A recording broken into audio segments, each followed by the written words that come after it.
What happens when you take a little bit of that classic God of War flavor, mix it with a touch of Darksider's essence, add a random pinch of Monster Hunter, and let it bake in the ever-present searing sunlight of an open-world desert? You end up with a fresh-baked bowl of mediocrity called Atlas Fallen. Sand. It's coarse, rough, irritating, and it gets everywhere, but it's your new best friend as you dive into the role of Unnamed, a guy without a name, part of a group of peasant slave people also called Unnamed. Other unnamed individuals do have names that describe their jobs like Tracker and Herder, but you don't even get that since you can't do anything beyond jumping like this for some reason. When you're trapped in a deadly sandstorm during an eclipse with a threat of vicious wraith monsters all around you, you're sent out sauntering into the darkness where you find a gauntlet that talks to you. After slipping that bad boy on, you're attacked by those wraiths that you ignored on the way in and proceed to beat the sand-covered shit out of them with your newfound powers. It turns out your new power glove is so bad. Embodies this exceptionally chatty avatar-looking dude who lends you his power to annihilate asses with one of 3 weapons: the long-range hook chain things, the medium-range hammer thing, or the short-range punching things, each manipulating the endless might of sand in their own unique way to beat down anything in their wildly swinging path.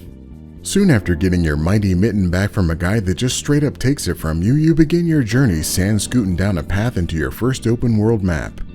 Here you'll be able to visit the safe haven of towns and villages where the people that live in this world of infinite peril will give you quests to wander the desert and slightly improve their dire situation.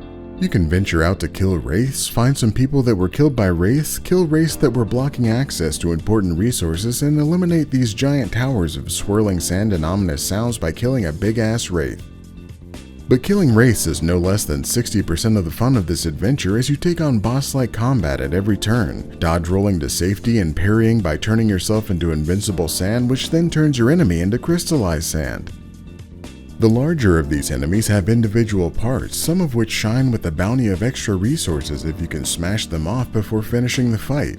Resources you can add to all of the plants you scoop up while sand scooting and use to build any assortment of the ridiculous number of special abilities to augment your trio of sandy armaments. As you fight, the concentrated awesomeness of your ass-kicking endeavors will congeal into momentum that will fill this gauge at the bottom of the screen. Every step you take and move you make through these 3 tiers will unlock your increasingly powerful abilities like magic spikes, tornadoes, and limb-slicing executions.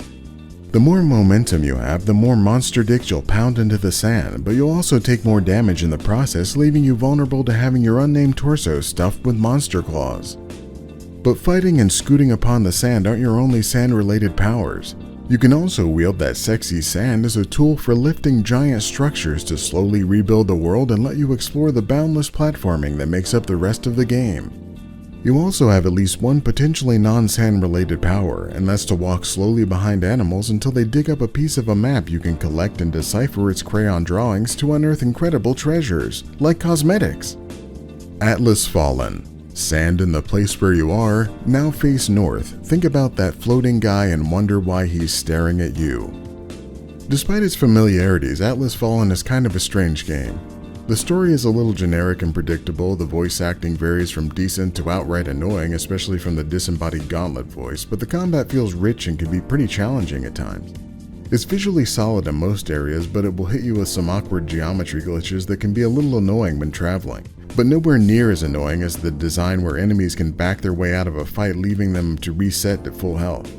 Given that you can run away from all but the main boss fights, and it won't happen in those, this isn't too game-breaking, but it was annoying as hell every time it happened.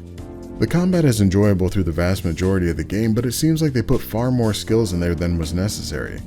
I can't fault the developers for giving players options, but it was odd having dozens of skills I didn't use or even fully unlock because I only picked the ones that were useful for me. I also found that once I picked up some of the end-game skills, the difficulty of the game dropped off significantly. It even made the end boss less challenging than some of the random basic encounters earlier in the game. You may have also noticed that there really aren't that many different types of enemies, and the only variety comes from encounter composition and their tactic changes when damaged. Though I do think Atlas Fallen is worth playing despite some of its shortcomings, for the $50 price tag and the middling quality, it's getting the abbreviated score of okay. If you'd like to see more hot takes, warm satire, and tepid commentary about video games, make sure to like this video and check out more abbreviated reviews.